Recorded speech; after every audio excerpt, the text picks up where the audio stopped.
collapse of the glass studio, for example, that was like a stop frame sequence, I Yeah, presume. that was like a sort of a hybrid of a time lapse and a compression of time by something that would have taken months to do in a short period of time. So initially, because it was stated to be time lapse, they went whole hog and made up a time lapse scene with the clouds racing and the snow and all the stuff, and it looked pretty cool.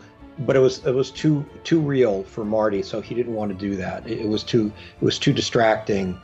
So he didn't want to imitate that style. And we've done the same thing at the beginning of the movie too, which is the traffic turns into streaks, like it's time lapse, but without the the artifacts of time lapse, Right. which is things are zipping in the air and things are popping on and off. So it was none of that. It was just like this kind of a soft reference to something you have seen before, but never really quite as smoothly done as this. Originally when you sit down a budget, you go, all right, well, we got to make this mouse animate, so we're just going to do it all CG.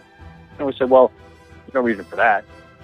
We'll do it the way that Méliès would have done it, and we'll do it stop motion. So we had a team of stop motion animators come in.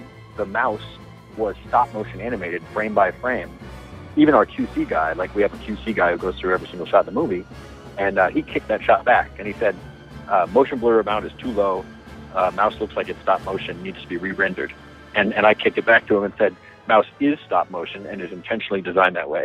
And sometimes when Hugo is in his apartment, the city skyline view outside the windows, it looks like just some innocuous, buildings and rooftops. But it's actually the exact rooftops from the René Clair film, Under the Roofs of Paris, in 1938. And so that skyline that's visible out the window is almost a direct lift from a classic cinema piece.